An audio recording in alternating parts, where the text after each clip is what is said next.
Hello, and welcome to Discovering True Health, your weekly deep dive into health and wellness. Thank you so much for joining us today. Before we get started with today's show, please hit the subscribe button. It helps us out a lot, and you'll stay up to date on all our upcoming shows. You can also check out additional information on our website, Instagram, and Facebook. All those links are below. So today in Discovering True Health, we'll be exploring the ancient practice of herbalism and the powerful healing properties of tonic herbs and mushroom extracts. Herbalism is a holistic practice that looks at the whole person, not just the symptoms of a particular illness, and has been used for thousands of years in many cultures around the world and is still widely used today. It's based on the idea that plants contain natural compounds that can be used to treat a wide range of health conditions.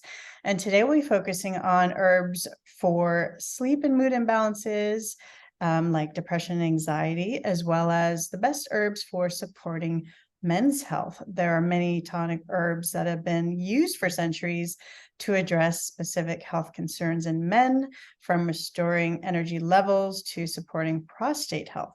So we'll be discussing some of the most commonly used herbs for both of these areas, their benefits, and how to use them. So my guest joining me today is Brandon Gilbert, founder of Hyperion Herbs, and he has studied Eastern philosophy since the age of 14 and created Hyperion Herbs because tonic herbs impacted his health and wellness significantly, and he wanted to make them easier for everyone to obtain. So thank you so much for joining me today, Brandon. Hey, yeah, thanks so much for having me on. I really appreciate it. So I'd love to start with hearing about your own health journey and how tonic herbs impacted your health and what you learned along the way around health and wellness. Yeah, definitely. I think when I discovered Chinese philosophy or Eastern philosophy in general, I was pretty young, maybe, I don't know, 13 or 14, somewhere around there. And it was pretty much one of the only things that really made any sense to me. Because I've done a few podcasts and I've talked about my background, and people will read my bio or businesses I started or YouTube channel and be like, wow, that's so cool, or whatever. I'm like, well, honestly, at that time, I was just trying to solve a problem. I didn't really see any solutions, and I was just in a lot of pain. So like maybe it sounds cool in hindsight, but at the time it was just sort of like trying to come out of a fog and try to find some kind of beacon of light, so to speak. Just because I was born and raised in a really small town in Indiana, where, trust me, especially in like the 80s and 90s and 2000s, this stuff was not at all remotely popular or a thing.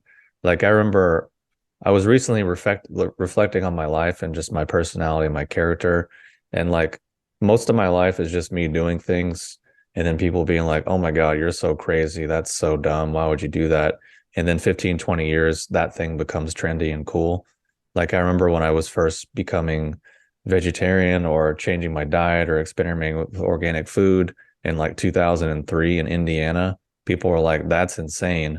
Now it's kind of trendy. I was doing yoga and meditation in like 2004, and people were like, you're crazy. Now it's trendy. I was like interested in, like plant medicines and psychedelics and stuff when in like 2003 and four, people were like, you're crazy. Now it's trendy. And like, so it's just, I realized I looked back on like the 38 years of my life and it's just a bunch of those things. Similarly, I guess similar things happening with Eastern philosophy, where at the time and whatever year it was when I was 14, people were like, oh my God, you're crazy.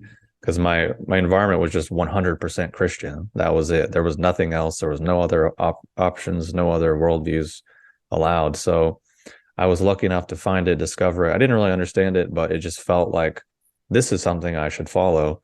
And that's really just been a theme throughout my life as something comes in and I'm like, I don't really know what that is. I don't really understand it, but I know I need to go deeper or figure out where that came from and just kind of follow the breadcrumbs. So that's honestly how I've lived my life and how I've made basically every important decision in my life, like starting a business, moving to a new place, living in a new city, leaving a relationship, starting a relationship, just kind of that organic process. And then I didn't discover tonic herbs until probably 2004 or five, sometime thereabouts.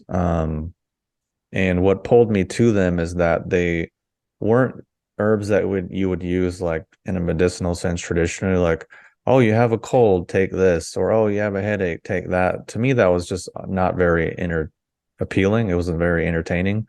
But like, oh, this is something you can take to enhance your health, support your health, especially if you're trying to meditate or just improve your lot in life in general. So I was like, that's for me. So, got into reishi when I was, yeah, I guess 2004, 2005, and it just like really changed my life. I think activated certain parts of my brain, really changed my personality to a pretty large extent. For my whole life, I was always extremely quiet, extremely shy, reserved. I couldn't really string a sentence together. And I realize now, looking back, that a lot of the anxiety and depression and anger that I felt for most of my life was because of that, because I couldn't like I couldn't identify what I really thought and felt and then translate that into words to communicate them.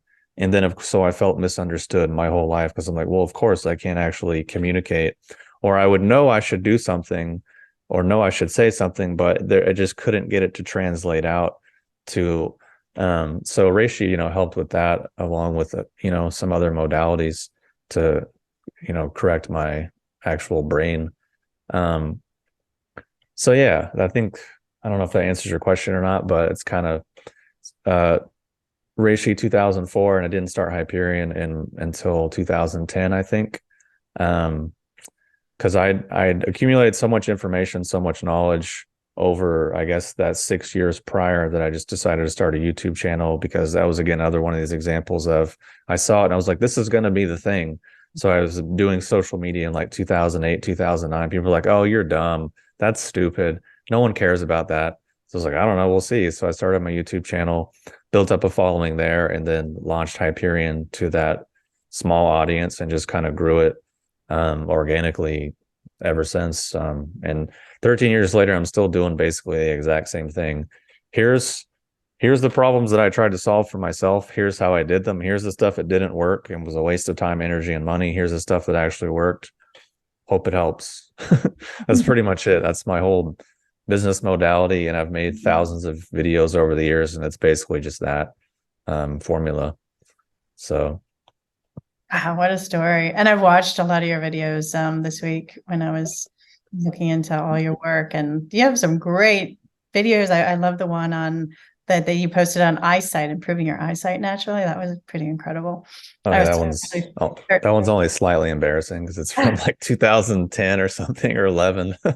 Yeah, it's older, but I was like, oh, I'm going to start doing these eye exercises, because I did have a doctor who was giving me eye exercise at one point when my eyes are getting worse, and it actually helped. So I was like, most eye doctors are like, no, well, that's not true. That doesn't work. They want to sell you glasses. But no, I'm so glad that you mentioned that, because it's so true. We have to follow our inner guidance regardless of what anybody thinks about it. And, I wouldn't be alive today if I didn't follow my own inner guidance, a couple of years ago with being ill. So that's really important. And you mentioned reishi and how it changed your life. And I was watching one of your videos of you explaining the benefits of reishi, which I've never heard anybody speak about it in that way. Can you kind of talk more in depth about reishi and its benefits, and how it can help us psychologically, emotionally, spiritually? Yeah, for sure. I think one thing that motivated me a lot, and still does, is I try to create things that I wish existed. So like I always had these interests about reishi, but they didn't really exist, or they were kind of coded in kind of obscure Chinese medical language. So I'm like, well, I guess I should do it. And I don't remember what year it was, but I did a whole 7 or 8 hour audio course just on reishi. It's gone. It doesn't really exist anymore. The server that I had it on got hacked, so I lost all my files from however many years ago. So I'm like, cool, there's a decade of work just gone. So yeah, I mean, there's a lot to reishi, but I think what is most useful and beneficial for people, especially nowadays, kind of comes down to 2 major components. The first being their immune system, and the second being the relationship to our fight or flight response. Because the immune system stuff, I think people are kind of familiar with it, but it's usually in this context of I get sick or I don't.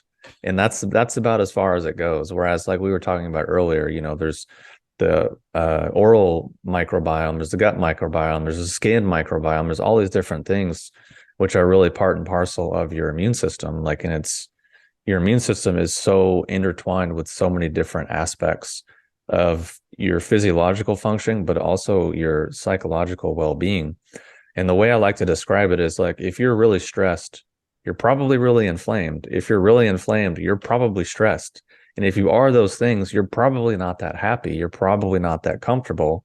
And if you stretch that out over a long enough period of time, you're probably, irritable.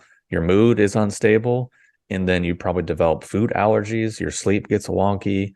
Like so many other things just start to have a domino effect, or you have to go to an extreme and do a bunch of substances as like a coping mechanism, whether it's drinking or stimulants or whatever else, fill in the blank, just to kind of like maintain some homeostasis.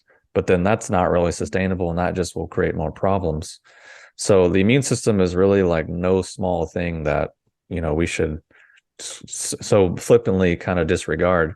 And why I mentioned reishi specifically for the immune system is because it has this unique ability to modulate the immune system, meaning it doesn't stimulate it and it doesn't depress it or put it down, but it can actually regulate it, bring it into a state of balance, and over time make the immune system more intelligent, make it function better, so that weak parts of our immune system can get stronger, overactive parts of our immune system can calm down, and then we can gradually over time move to a better place of homeostasis. And, I've been taking reishi and many mushrooms since, pretty regularly, I guess, since like 2004. And I honestly, until I had COVID, like a few months ago, I literally could not remember the last time I was sick. I think I had I think I had a flu in like 2008 or 9, maybe. And that's pretty much all I could remember. The rest of it, I was like, I think this has been a long time. And it wasn't, and I had COVID, it was pretty mild. And honestly, I just didn't know what it was. Took me like, I went for a run and then I came home and I was like, man, like, I don't think I'm that out of shape. I'm just like sore. I'm tired. And then once later on the night, I was like shivering and I'm like, oh, I think I'm sick. It had been so long. I just didn't really compute what it was because I trained so much. I'm used to feeling kind of achy. So I'm like, oh, okay. So, but anyways, it was pretty mild. I bounced back pretty quickly and it was just kind of an inconvenience. But I was like, man, I broke my streak. Like that was the most inconvenient part of it. I was like, damn it. But I attribute a lot of it to the mushrooms and taking the mushrooms regularly over a long period of time. And to me, it's kind of like exercise, where if you exercise Wednesday at 5 p.m., but you don't exercise again for 10 years, it didn't really do a lot for you. But if you do a little bit regularly over a period of time, that stacks up. And the mushrooms and many of the tonic herbs are the same. You take it once, you might feel something, you might feel good, but really a lot of the benefits start to stack up over a longer period of time, taking it regularly. Like it can just really rework your immune system and rework how some of these processes are working in your body. So switching over to the fight or flight response, I would say, just as a caveat from my experience over however long, 38 years that I've been alive, I think the vast majority of what we construe as our personality is actually just our stress response. However, we've adapted to it and sort of shaped our identity around it, more or less. I mean, obviously, there's plenty of examples like loving your dog or hugging your children or your partner. Like, obviously, that's not a stress response. Yes, I get that. But that small aspect of life aside, the vast majority, I think, of what people construe as their identity is some kind of stress response. And also, stress is a thing that is a deep subject that I don't think a lot of people really understand. They think of it as like, I'm calm or I'm agitated, and that's it. When in actuality, there's so much in between. And it's really a pretty profound threshold that I don't know that we really understand that well, because our society has basically no examples of people that are, I would personally consider, quite healthy or balanced in their nervous system. And personally, I would consider a lot of the images and authorities we're given as like healthy are actually not. At least for me, from my understanding of Chinese medicine, other things, I can look at them and be like, no, like their nervous system is not in a good place. But that's like, our paradigm. It is what it is. But as it relates to reishi specifically, aside from all the immune functions, what makes reishi really unique is how it can work on kind of how we relate to our stress response, I guess is the easiest way I can put it, which can then have many knock-on effects to our psychology and our responses. So personally, what I experienced and what a lot of my clients have experienced is you take it and it can kind of put you in more of a calm place inside of yourself, to use that kind of vague terminology, that allows you to view normal situations from a different perspective. So then you have that different perspective. So then you're able to see, oh, normally I would respond in this way based on this stimulus, but somehow I'm able to observe the stimulus response relationship. So now I can have some degree of separation, or at least Like a awareness of that. gap Yeah, between like the yeah, response. exactly. Or maybe sometimes you're so calm that you don't even realize it. Like you're not responding. And sometimes it can freak people out because they're used to getting responses from you. And then you're just kind of like neutral.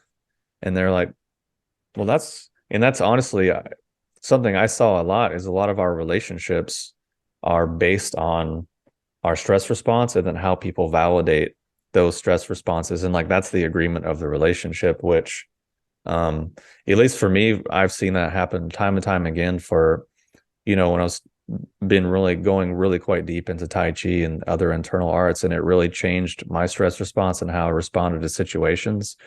It really had interesting effects on my relationships and how people would respond, and people would say and do things. And then I'm just there like neutral, and they really don't know what to do, because it's usually someone would be upset or be angry or annoyed or defensive or confrontational. I'm just kind of like, yeah, okay. Like I have You're no not playing dog. I have no along. dog in this fight. So I Like you're mean, not playing along. yeah. Give me back when I'm throwing at you.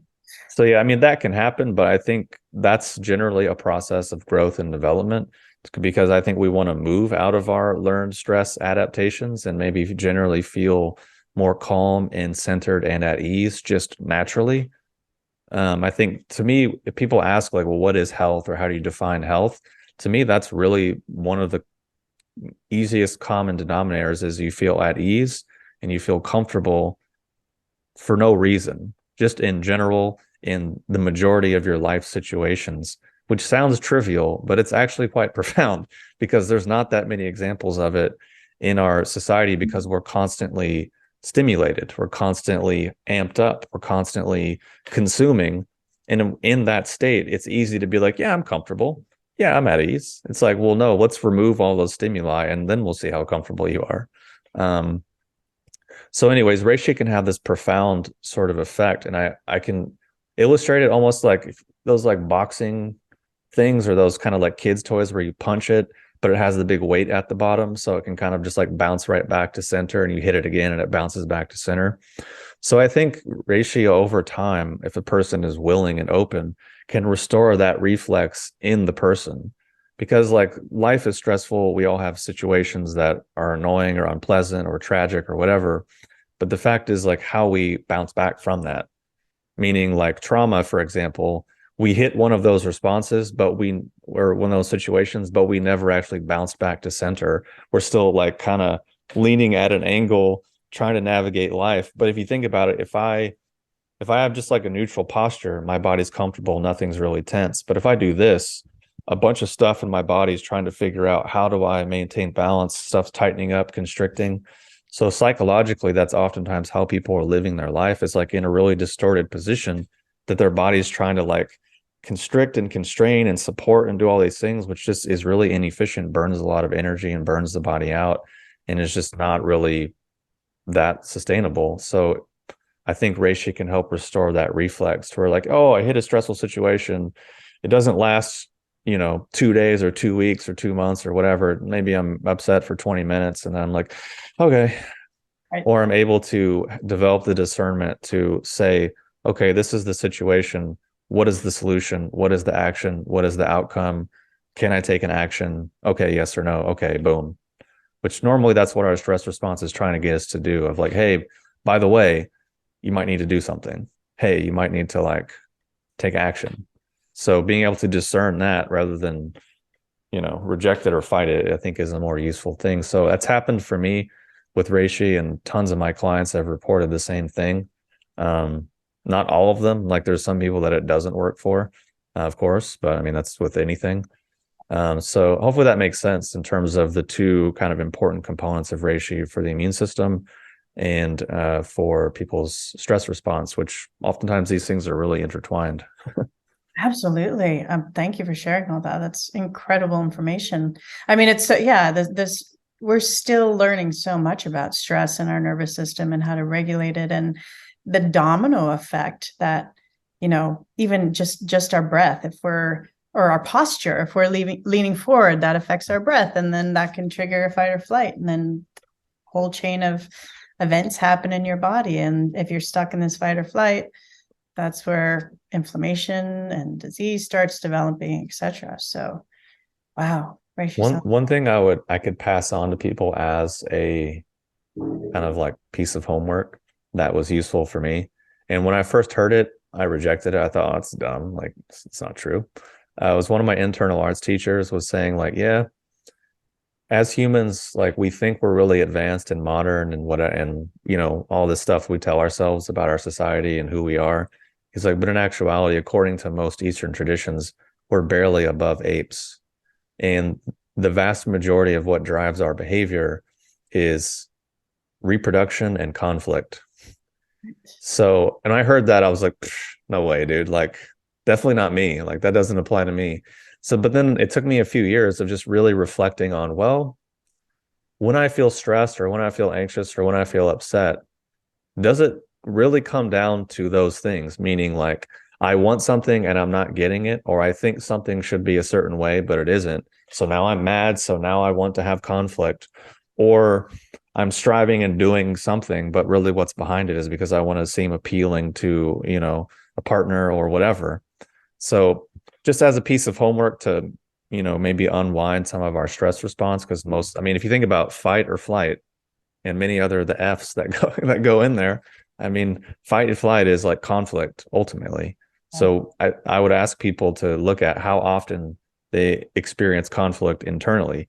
And I would say if people are watching the news on a regular basis, like that's straight conflict. Like you're just mainlining conflict, like right to it's an IV of conflict. Like video games, TV, news. I mean, yeah, our kids are getting hit with this real hard with all these society developed things as well. And we're wondering why we have violent children and violent youth, Yep. Yeah, that's interesting. That reminds me of the research I was doing into the microbiome and learning about how, we have this whole, living kind of organisms within us that we're more bacteria than we are DNA, and not all of them get along. There's a whole research paper I was reading about, they some have a symbiotic relationship and they live together just fine. And then some are at constant war, constant conflict, fighting for resources, light, and like real estate. And I'm like, we humans have a lot in common with bacteria, like much more than we probably think we do. I mean, I think probably a lot of our behavior comes from our gut microbiome. Yeah. That's what I was thinking too when you were saying that. I'm like, maybe we're acting on our, our bacteria is controlling our behavior too a little bit. I would bank more on that than that we're somehow this like independent free will entity, with this God-given agency over the external world. It's like, I don't know, dude, you're probably just responding to a bunch of primal stuff, just like a lot of the other organisms on the planet. Obviously we do have a lot of higher potential, of course, but I think a lot of our behavior is bacteria driven. We're controlled by our bacteria. Yeah, definitely. So fascinating. Now, these tonic herbs are so powerful and have so many healing properties. They've been around and used in ancient, medicinal structures for thousands of years. What are some of the other notable benefits? And why do you feel we should all be taking them? Well, there's within Chinese medicine, there's, you know, tons of herbs, tons of formulas, tons of things that are great. But over the years, I just have really simplified my product catalog, my product offering, and mostly now just focus on like the top 5 mushrooms. And why I did that is because they each can cover a lot of ground in a unique way, and they tend to work for a lot of people. Whereas a lot of Chinese herbs, I mean, to be honest, the vast majority of herbs on the planet are not tonics. Like to be considered a tonic is a really small, really rare classification within Chinese medicine, and it has to meet all these specific criteria to even meet it. And it's criteria, that they've basically dialed in over more than 5,000 years. It's basically, in my opinion, I think Chinese herbology is the most advanced relic of a lost civilization that we have now, because the thing is that a lot of people don't understand is there's really no such thing as traditional Chinese medicine. It was invented in the 50s by the communists. Prior to that, there was no such thing. It was just regional medicine, family medicine, lineage medicine, herbalists, acupuncturists, qigong doctors, Tui Na doctors, all these separate things that people were doing. And many of them had differing philosophies and opinions and whatever. And they basically just tried to like glue it all together and make it into this thing. And I think at least for the stuff that survived and is actually pretty effective, I would say herbology is definitely up there. And it's such a complicated, profound system that I don't think we'll ever really understand. I don't think biochemistry is an adequate model to understand it. Because to illustrate it, like I've taken some of the most powerful herbs that I've ever taken in terms of biochemistry had like nothing going on. But some of the most ineffective, almost toxic herbs I've ever taken had a really strong biochemical profile. So it's definitely a piece of the puzzle. And I use it in my business as like a quality metric, as a way to, quality control across batches and these different things. But is in no way, shape, or form, in my opinion, in most cases, obviously there's exceptions, to be like the top metric, at least in the way I do it. So getting back to your question in terms of the top herbs and what they can do and why people should take them, we already talked about reishi and how it has the immune effect and the kind of the calming effect. Another popular or great herb gaining popularity is cordyceps, which is another mushroom. It also can have this immune function, but it's actually energizing.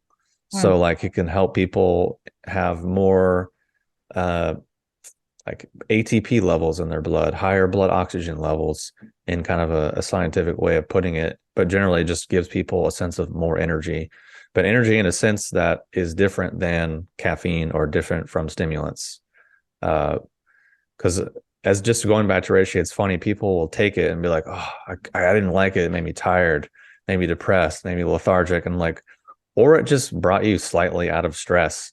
And because you're so adapted to that, your brain interpreted it as those other things, when in actuality, it probably isn't.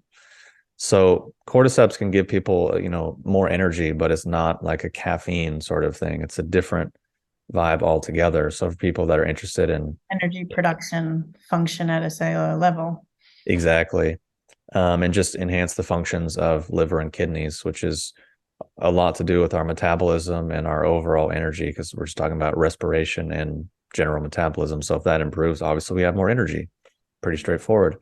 And then lion's mane is another popular mushroom that can have immunological or immune system benefits as well. But to me, it's extremely unique because it can really support the nervous system and stimulate nerve growth factor and brain nerve growth factor, and get rid of mucoid plaque in the, or no, amyloid plaque, not mucoid, but amyloid plaque in the brain, and have a lot of really nice benefits overall for cognition, for the nervous system. And then another popular mushroom is chaga, whereas I kind of look at chaga as like a double dose of immune system, where it's like it's got similar immune properties as the other mushrooms, but it's just got like a whole other level on top of it and a really strong antioxidant profile from the dark pigmentation. So that's kind of the way I look at the mushrooms and kind of differentiate each of them, where they have some similar foundational basis, but they each kind of have a unique personality. So that when I create products, I try to bring out the unique personality of each one rather than just saying they're all great for the immune system. And it's like, well, why are you selling them then? Because they're kind of doing the same thing. It's like bring out the individuality in each one. And then another really popular, or not popular, but another really potent and effective tonic herb that is not that popular, but I wish it was, is gynostemma. And I like gynostemma because it's just a tea. It looks like a rolled green tea, and there's no caffeine. It's not actually like in the camellia tea family, but it modulates so many things in the body. And I think it's, in terms of adaptogens, I think it's the actual only adaptogen, even though people are using that term pretty broadly to describe a lot of different things. I would say in the traditional sense of the word, gynostemma is the best example of a real adaptogen. And it has all these effects, but it's really gentle and really mild. And it's something you can drink in the morning and it'll kind of lift you up. You can drink it at night and it will kind of calm you down. It's always trying to help you come back to some center. It's never going to push you in any different direction, but it's doing that same thing for so many different functions in your body. Like I have quite a lot of stories from clients of things that have regulated in their body that completely confused their doctor because they didn't change or do anything else differently, but it just regulated it. So much so that one guy was like, it can't be that tea. I mean, it's the only thing I've done differently for the last 3 months, but it can't be that. And I'm like, really? Okay. whatever you say. So I think, reishi, cordyceps, lion's mane, chaga, and gynostemma are some of the top ones that I think work across the board for a lot of people and have a lot of benefits with pretty minimal side effects and pretty minimal, contraindications or whatever, to use that word. Right.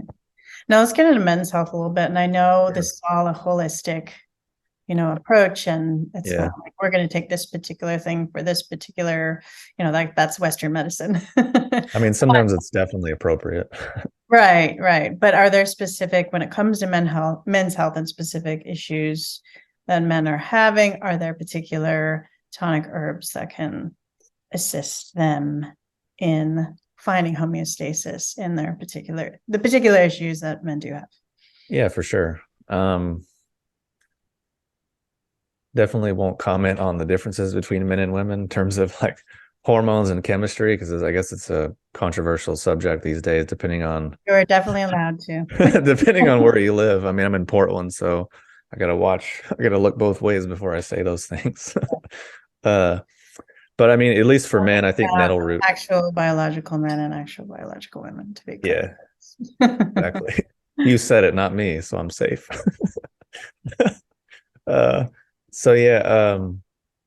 For men, I think nettle root is one of the best herbs in terms of being supportive and nutritive. And I would say that for two reasons. For men, firstly, prostate issues tend to be pretty common, especially as they get older. So nettle root's one of the best things that can keep that from becoming swollen or inflamed or not functioning as well as it should. And I stopped. What's that? Somebody already has prostate cancer issues will also help. Prostate issue.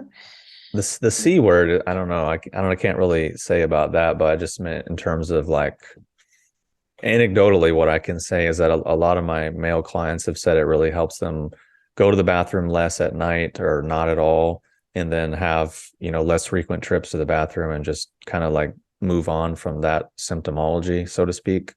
It just supports the prostate. Mm-hmm. Yeah, exactly. Overall prostate health, which at the end of the day, health can be made really simple. Things getting in and things getting out. It's pretty much it. Like if you want to, I think to really simplify it, I think if people ate food and it went in easily and came out super easily, a lot of mental, emotional stuff would just go away like immediately.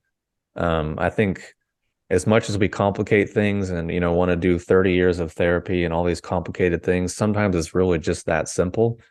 At least in my experience, or maybe I'm just a simpleton. But it's why I mention it is because of the prostate. Like if it gets inflamed, usually because things aren't able to move through it properly. So then it gets inflamed. So then things aren't able to move through it properly. So it gets more inflamed.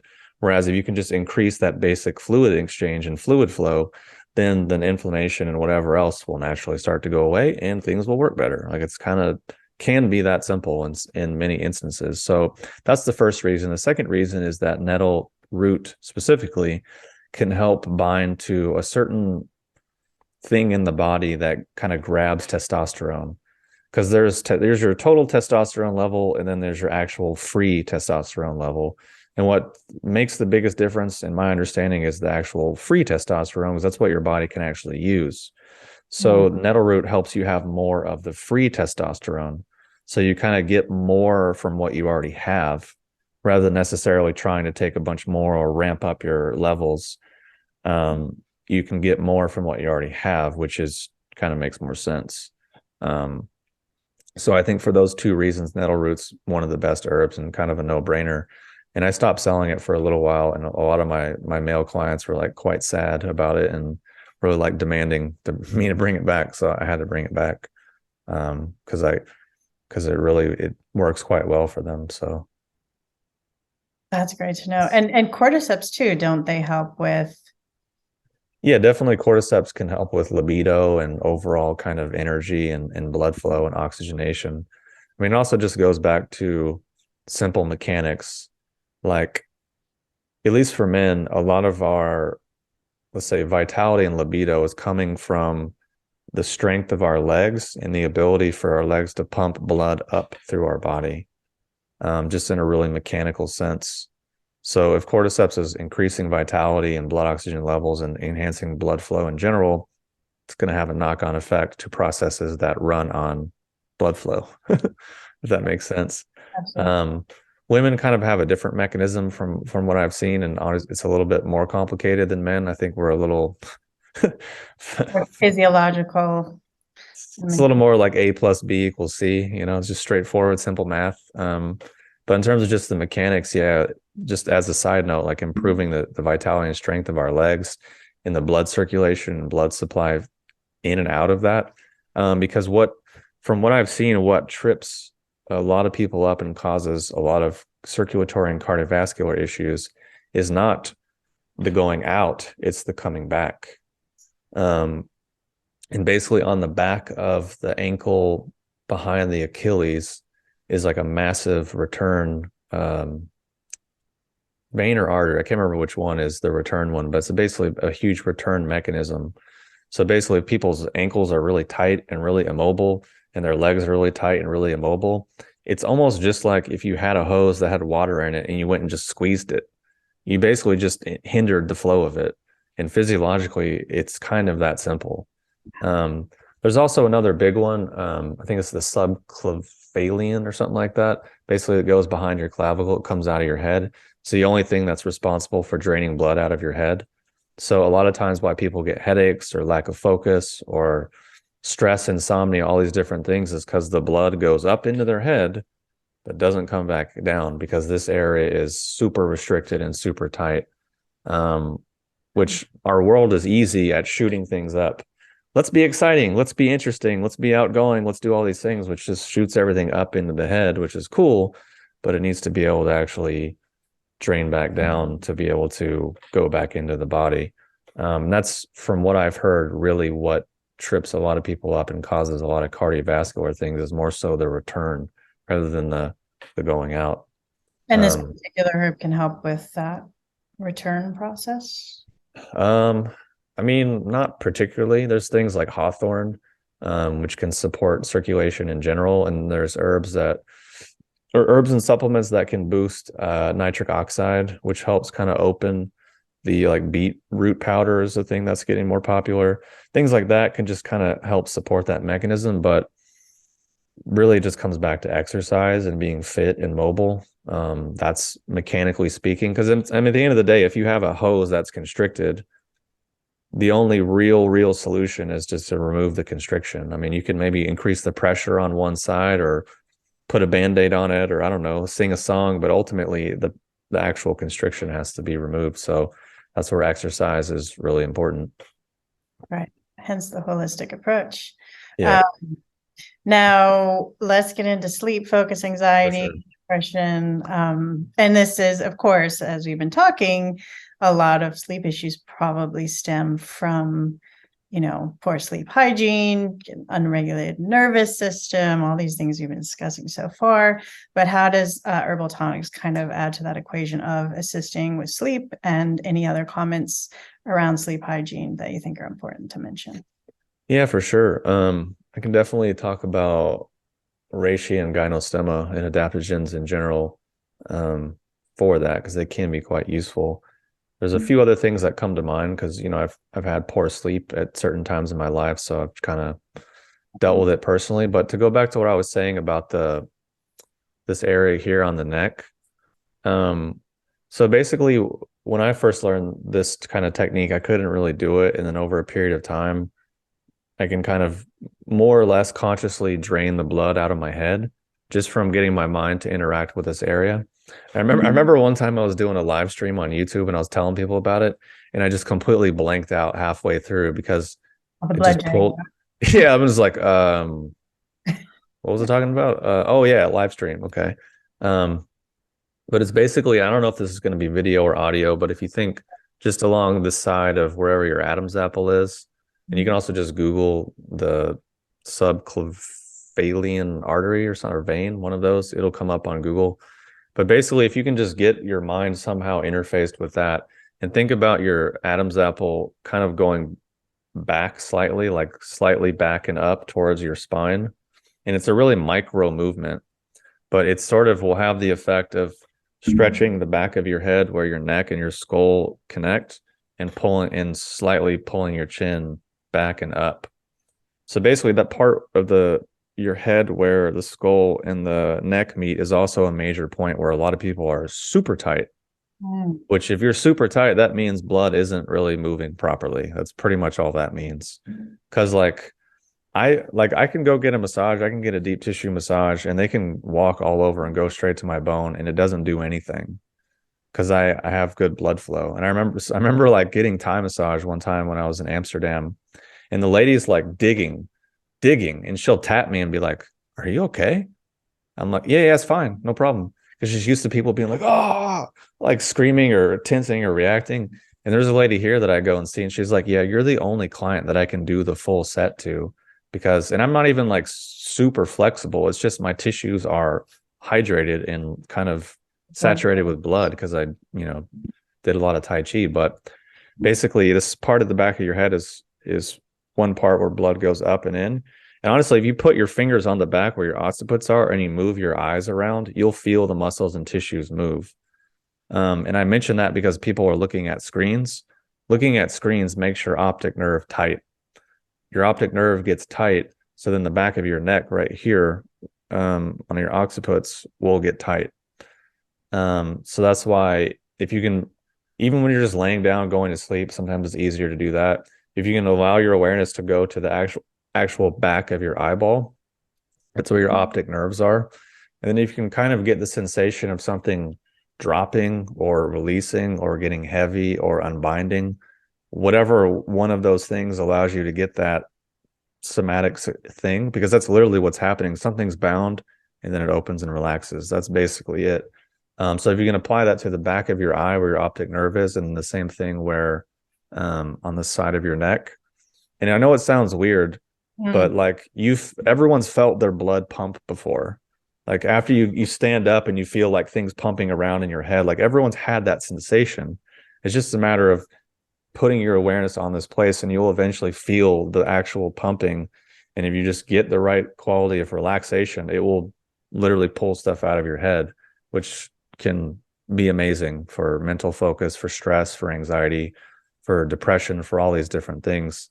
Because I think at the end of the day, what I was saying earlier about, things going in and out, similar for blood flow. I think if you just took someone and equalized their blood circulation, they would feel a million times better. Which things like, the red light beds and those kind of things like that are getting more popular, and infrared saunas are great because you don't really have to do anything, but it can actually really move your blood. So I would say, as it relates to sleep, moving your blood is absolutely critical. Because if you're lethargic and you're not really moving around when you try to lay down and go to sleep, it's not going to be comfortable. You're not going to be in a good position. And like, if you don't want to exercise, or you're too lazy, or you don't feel like it, you don't have time, just go in an infrared sauna for 30 minutes, 40 minutes, because it will move your blood for you. And then do that regularly. And it's like, you can be as lazy as you want. You just sit there, you can be on your phone, but your blood will move. And that's at least something that will help. Because that's, mechanically speaking, that's why people can't sleep, is because too much blood is trapped in their head and it can't get back down to their body. So that's the first thing. Second is like restricting screen time a few hours before bed. And I know that's like kind of blasphemy for a lot of people, but it makes a huge difference. And another sort of blasphemous, offensive thing that I can say is stop looking at screens while you're eating. If someone has any indigestion, any gas, any bloating, anything at all disrupted in that area, stop looking at screens while you eat. Stop watching TV. Stop watching the news. Stop looking at your phone. Stop reading books. Just eat. Like, I know it's an insane concept, but speaking of blood, when you're mentally stimulated, engaged, the blood that should be in your gut moves up into your head. The blood's not in your gut. It's not digesting your food. So you get food stasis, you get indigestion, you get gas, you get bloating, you feel heavy, you get allergies, you get all these things. And it's funny, I watch these videos on Instagram of people like filming themselves eating, being like, here's the 2 supplements you can take to get rid of bloating. I'm like, or you could just not be on your phone while you're eating and give yourself that space, Right. Eat the food. Let the blood be where it's supposed to. Yeah, or just like, and just be a human being. Like, don't be like a ghoul or a ghost or some like childlike creature that needs constant stimulation. Like, just eat your food. Like, and I honestly, I get pissed if I'm at a nice restaurant with my friends. I'm like, dude, you're disrespecting everyone that's working here. You're disrespecting because some of my friends would be like, oh, I'm mindful and I'm conscious and I'm spiritual. I'm like, well, just so you know, you're disrespecting the food. You're disrespecting the people that grew it. You're disrespecting the people that prepared it, because you can't even be present for 15 minutes to nourish yourself and respect the greater ecosystem that you're a part of. Why? So you can look on Instagram or Reddit or some other trivial thing. Not to mention, you're disrespecting all the people that you're supposed to be socializing and connecting with. But I get it. I'm crazy. Lord, our dopamine is not a joke. They have exactly. leveraged those dopamine loops very well and have thought through how to do that. And it worked. I just mentioned the eating thing because oftentimes insomnia is really related to indigestion. Not a lot of people don't realize that, but it's a lot of indigestion. Why people wake up in the middle of the night? Indigestion. People have bad dreams, indigestion. People have really strong dreams in general that are super kind of disruptive, also indigestion. And eventually over time, you can start to see the connection of like, oh, I ate this, my sleep was trash. Maybe this isn't a great thing. Or like, I don't know, I ate like 3 pizzas and then I woke up in the middle of the night sweaty, having nightmares. It's like, oh, well, my gallbladder was probably pissed because I ate 3 pizzas. So anyways, circling back, all the stuff I said about reishi earlier is definitely applicable for sleep, because sleep is a part of your whole life. It's not just a separate entity that you just retreat to. It's intertwined with everything else that you're doing. So it's like exercising is good for your sleep. Sleep is good for your exercising. And then also like not hating your relationships is great for your sleep. Because I mean, you could have the best supplements in the world, the best adaptogens, the best acupuncture, the best, I don't know, IV mineral cocktails. But all it takes is one comment from someone that you're irritated with to completely negate all of it. I mean, so, you have to really sort those things out. But just in terms of adaptogens, reishi is useful, gynostemma. Something like holy basil is also quite useful. It's a very kind of calming, restorative herb that I think helps a lot of people out. So yeah, I know it's not what you asked, but it's kind of what you asked. But I think it's all pretty helpful stuff that will actually really make a big difference in how people sleep. Incredible wisdom. Thank you for sharing all that. Yeah, it reminded me of the visualizing of relaxing body parts. Many years ago, I read this somewhere where if you're losing hair, it's because we're keeping our scalp so tense and it's like squeezing the hair follicles.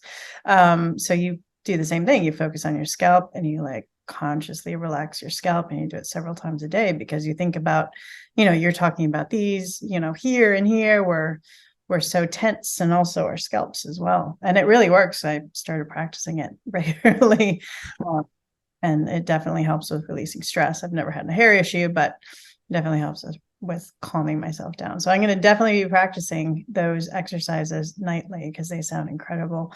Now, you'd mentioned earlier how, there's a pretty strict criteria on tonic herbs and what makes a tonic herb. And there are many companies out there selling medical mushrooms. And we all know the supplement industry is not regulated. So how do we ensure we're getting a high quality product when we purchase them?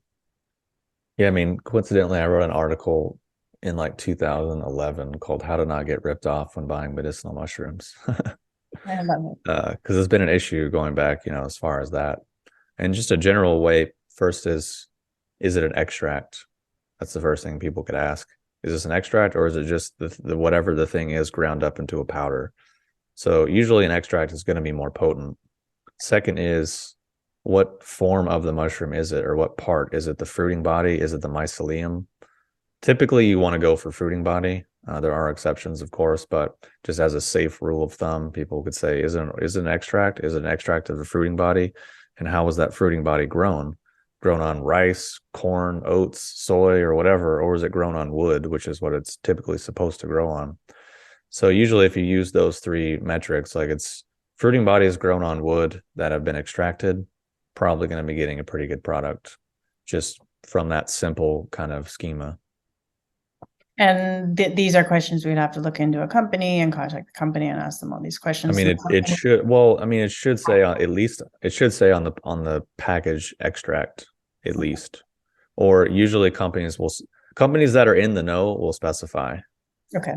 But if you can also tell if you look on the ingredients and the ingredient says brown rice, you probably want to skip it.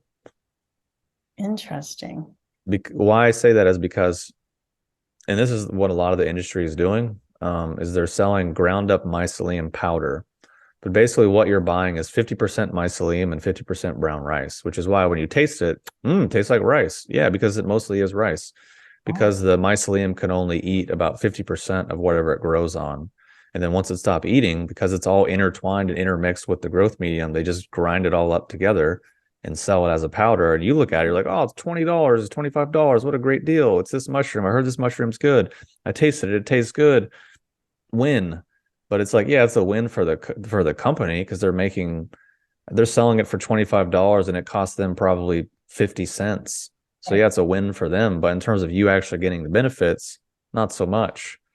So that's why I made the comment about what's that? You want it grown on wood, so it's not getting mixed with anything else. It's the pure. Yeah, well, if it's the fruiting body, then yeah, because the mycelium is sort of like the spongy white network of the mushroom, and the fruiting body is like what we commonly see. But the actual body of the mushroom is like way bigger, and it's underneath whatever it's growing in. And that's a whole other thing that people have done research on, seeing that mushroom mycelium connects a forest together, and like trees are communicating across a forest, across miles. They're able to communicate through the mushroom mycelium, and like one mushroom can be a mile wide because its network has grown out so much, which is a whole other kind of like study of mycology and how fascinating mushroom fungi are as, organisms. But just as a consumer, keeping it simple, fruiting body, extract, keep it there. Yeah, exactly. Yeah, that's a whole lot of things I've never heard of, which I love that. Now you've studied Eastern philosophy for many years. What are some of the key concepts and foundational principles you feel we should incorporate into the way we approach health and wellness here in the West? And if you could make improvements on our modern health paradigm, what would they be? Um, yeah, I think the first thing and maybe some of the most relatable thing I could say is to not stop dehumanizing things in the sense of, oh, what I'm experiencing or this symptomology or this thing is separate from who I am as a person. Because that's just, I mean, obviously there's exceptions, like you catch a flu, I mean, you catch a bug or you have an injury or something, like obviously, yeah, that's a different thing. But like, long-term chronic stuff. Like, for example, I've been lucky to meet some really gifted and really skilled Chinese medicine practitioners and practitioners of different internal arts. And that's kind of been one of the highlights of my life so far, I would say. And that sets the context for like what I think is possible. But I remember when I was first meeting him, he was telling me how, one of his patients who had been seeing for 25 years, developed some kind of cancer. And he was like, bro, I hate to break it to you, but you've been working on this cancer for 25 years. Like, this isn't a new thing. He was like, I've told you these things for 20 years. You didn't want to listen. You didn't want to hear me. Now you got cancer. And the guy's like, no, no, no, no, it's not my fault. It's this thing. And then the guy's trying to say, like, no, no, no, like who you are as a person, how you live your life had a lot to do with this. And I tried to tell you, but you didn't want to hear it. Um, so, and obviously, I'm not saying across the board that's always true, but I'm just saying as a general rule of thumb, maybe that's a concept we might want to consider and reflect upon. Having more accountability in our life, having more responsibility over what our life is and how that might relate to decisions that we made and belief systems that we have, whether we chose them or whether we inherited. Either way, to just making the choice to have some responsibility and accountability for that. I think that's quite important. And that's something pretty devoid and fairly absent in our modern medical paradigm. Because it's a 5-10 minute visit with a doctor doesn't really have space for that. And I can tell you another funny story actually with a different Chinese medicine practitioner that I know, where he had this client, long-term client, and the guy got like some stage 6, whatever diagnosis of cancer, like whatever the highest stage is. I don't know exactly. I'm not, in that world, but whatever the highest stage is, the guy got it. The doctor was like, there's nothing we can do. You have maybe 3 to 6 months, like say your goodbyes, do your thing, whatever. So he went to my friend, and my friend's like checking different things on his body. And he's like, no, you're going to go into remission within a year and you're going to be fine. And the guy's like, no, there's no way you can tell that. He's all super skeptical of this person he'd been seeing for decades. I'm like, okay, well, why are you seeing him if you don't believe what they're saying? That also doesn't make sense to me. But so the guy basically said, oh, well, you're wrong. So he went on this like massive world tour, fulfilled all of his dreams, and racked up like a couple $100,000 in credit card debt and other forms of debt. And then, of course, about a year later, came and saw my friend, was like, man, you were right. I went into remission. I'm totally fine now. The doctors are confused. They have no explanation. They have no idea why, because I didn't do anything. My friend was like, yeah, I told you. Because actually within Chinese medicine, there's certain organ pulse relationship points that you can take the pulse of to determine whether or not someone is in the process of dying. Wow. And that's what my friend did. He was like, oh, really? They said you're dying? Hold on. No, you're not. Like, because it's basically some relationship between some organ system that starts to basically separate. And when that separates, that's the process of death. So he was like, no, no, no, they're not separating. Like, you're going to be fine. And I have dozens of crazy stories like that, which boggled my mind when I first, met these people, because I'm like, how do you know this? How do you think this is so crazy? And I've seen and experienced way even crazier stuff that I won't really get into, because people would be like, oh, that's not real. But it just showed me like, oh, this is what's actually possible.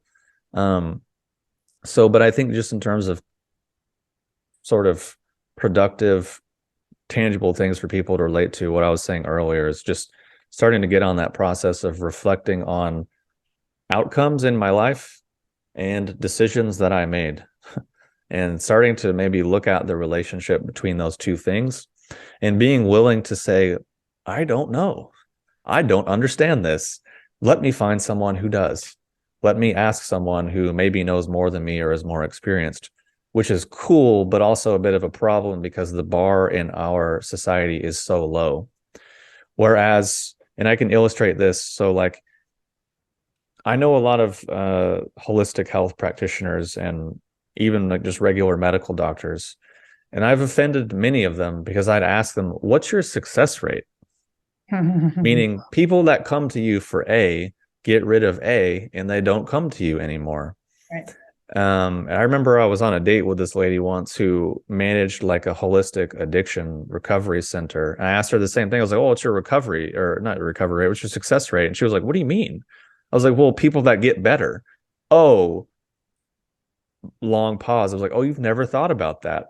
So that's kind of the norm in our system is like, we don't really know what this thing is. We don't really understand it, but we can put a label on it so it feels like we understand it. And we're just going to throw a bunch of stuff at it and hope it works. Right. Whereas traditionally within traditional medicine, if a doctor practiced like that, they would be publicly shamed, publicly humiliated, and they would not be a doctor anymore. No one would go see them because they're like, you're not good at what you do. Yeah. You don't provide the service you're charging people money for. So you're a liar, you're dishonest, you're incompetent, whatever. So we're not going to see you anymore. Well, there was a friend of mine mentioned along those lines recently.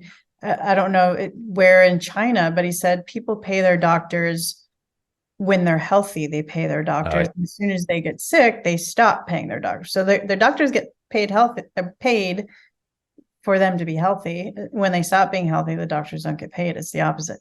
We pay doctors when we're sick, stop paying doctors when we're healthy. So it kind of reinforces the whole sickness thing.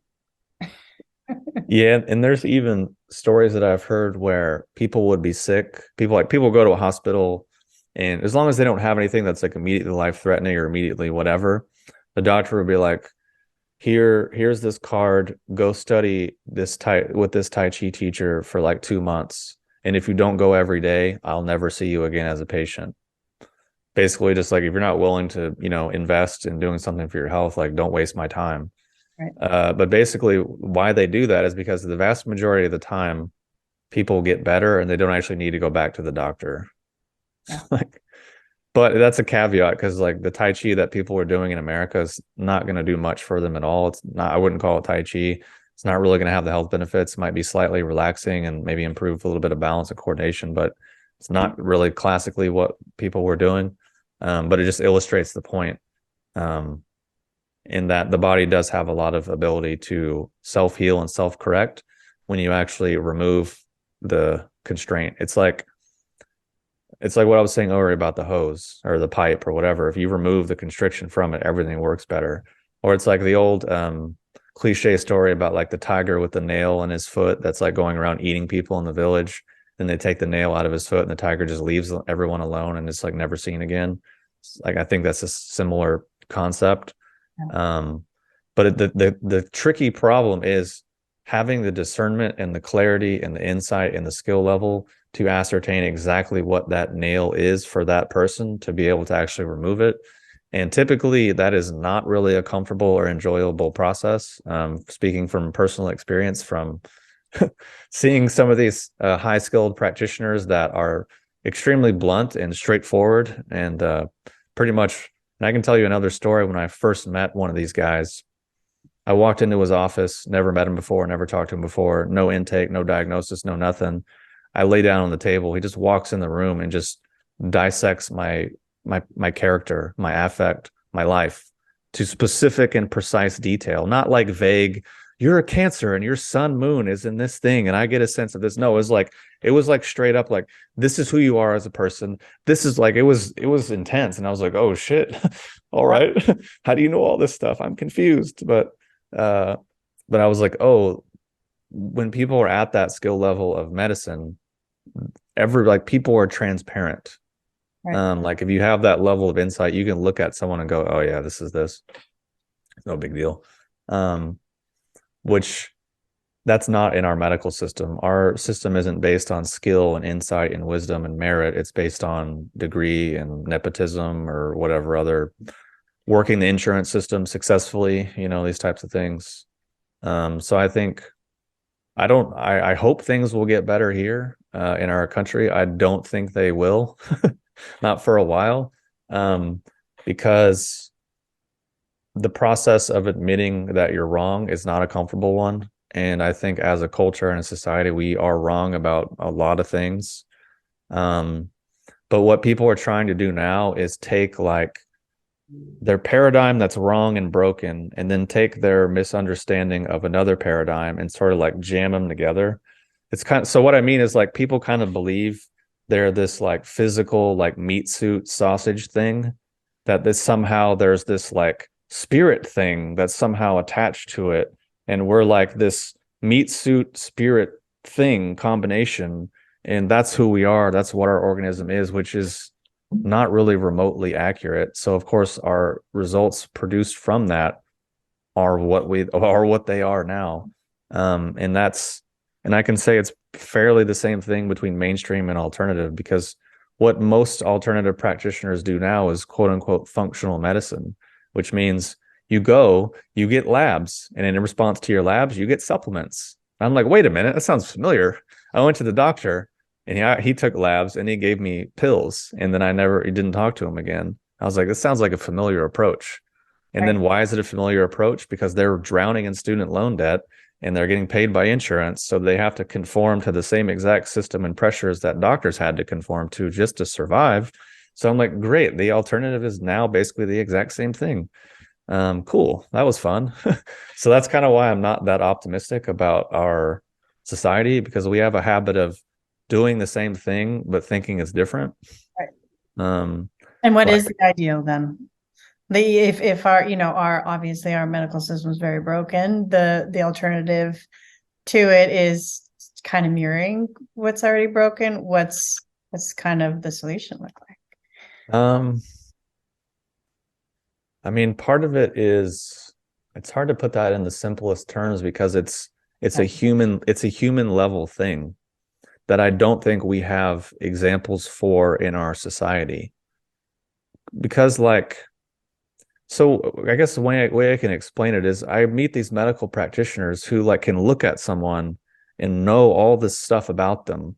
But then we hear it and they're like, oh my God, they must be intuitive. Oh, they must be psychic. Oh, they must be spiritual or special or indigo children or special or star seeds or all these crazy things. And it's like, no, they're just good at what they do. Yeah. They're good at what they do, and they've developed a certain basic level of humanity that makes things apparent to them. And I guess another way I can explain it that I was talking about recently in a video is like, in America, our major debate is like Republican or Democrat. But I'm like, I think a lot of the times both of them are equally as disgusting as human beings. But the fact that millions of people don't see that, to me, is like indicative of our overall level. And why I use that metaphor is, if I meet someone and they're really kind of a disgusting, manipulative person, it's immediately obvious to me, because I've looked at those parts of myself and kind of like sorted through it. So it's like, if things are invisible to you internally within yourself, you won't see them in other people. So what I'm trying to get at is, these kinds of practitioners have evolved or developed so much as humans that the majority of the human experience is not invisible to them. It's obvious, it's tangible. You can see it for what it is, because they've lived it or been through it or developed it, or however you want to put it. So to me, that's why I think that's the actual solution. But like, what's required to get there is so arduous and difficult and time consuming and laborious and statistically rare that that's why I'm not that optimistic, because I don't think people are willing to do it. Because part of what is required on that journey is basically deleting your whole personality. Which, I mean, it's the same thing every spiritual tradition has said forever.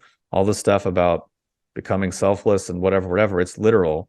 Like, the personality goes away in a really tangible process, and then something else replaces it and whatever. But so long story short, I think that's the solution, but I don't think that's actually going to happen, because we just live in a low point in human history.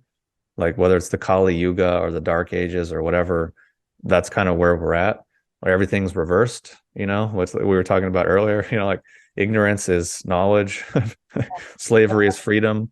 Upside Like, down world. It's insanity. yeah, so I hope things will change, but I just, at least for me personally, I've been fortunate enough to meet skilled people. So I try to pay it forward, with my YouTube channel, share my opinions and perspectives, um, for people to hopefully pay it forward a little bit and maybe plant seeds for other people that might lead them on whatever journey. Um, so I don't know, it's a long-winded answer, but hopefully there's some there's some sense or meaning in it. But No, it's actually a great question. I'll think about this more actually. yeah, it was a big one. I've Yeah. I've thought about that question for a while. I'm like, I don't have the answers or the solution, but I can see the parts that are missing and that aren't working, but to figure out how to fix it or figure out what would be the best, solution to it. That's a big one. So yes, Yeah, well, especially at scale. yes, well, I'll have to start kind of figuring that out and figuring out I, how to implement it. I feel like, at least in my experience, humans are great at small scale or individually. Humans are great. Once we start getting in larger scale and larger groups, it starts to get kind of dodgy, like pretty quick. All the Absolutely. all the tribal animalistic stuff comes out and things get dark. I So I agree. And I love how you brought up compared the political system. It's like, oh, we think we have a choice. Choose between two things. do you like Burger King or McDonald's? We're free. We get to choose Coke or between two Pepsi? Yeah, things. exactly. It's manufactured options basically. But Exactly. why I use that as a metaphor is because people don't think that that is true for spirituality and for alternative medicine, when it is just as true, if not more so true. And you need even more discernment because it's such an even more potentially impactful part of our lives. But I talk about that stuff at length on my YouTube channel. Yes, and go check that out. He's got so many great videos. I was really enjoying them all this week. And for those that want to contact you, where can we find you? And check out your podcast, and do you have any other great resources we can all check out as well? Yeah, definitely. So my main website is hyperionherbs.com. And if people have questions about anything or recommendations or need referrals or resources for anything, they can email me through the website. I'll get back to them. And then my YouTube channel is hyperiontv.com. And there's well over 700 videos covering a pretty wide array of subjects. So people can find a lot of info there as well. Beautiful. I'll post links to all that below so everybody can check it out. Before we wrap it up, do you have any final thoughts or words around the importance of incorporating tonic herbs into our daily lives? Yeah, I mean, they don't work if you don't take them. It's like exercise and anything else. If you don't do it, you don't get the benefits. Love it. Simple. Well, thank you so much for joining me today and sharing your extensive knowledge on tonic herbs, Eastern philosophy, and all these other amazing things we spoke about. And I'm also really grateful and thankful that for all the work you're doing and, continuing your education and bringing this information and these herbs and supplements out to everybody to help us all out. So thank you. Yeah, thanks so much for having me on. I appreciate the opportunity to rant and go on and share my opinions on things. So hopefully some of it was useful and helpful. It definitely was for me. I'm going to be trying a lot of things you were talking about. So thank you. Sweet. Yeah, thanks for having me on. Remember, knowledge is power. The more you understand about your body, the better you're able to stay healthy and prevent disease. And if you like this video, please like and share with others. This information could really help someone you may know. And if you haven't already, hit that subscribe button to be sure you don't miss out on our future shows. And I will see you all next Wednesday on the next episode of Discovering True Health.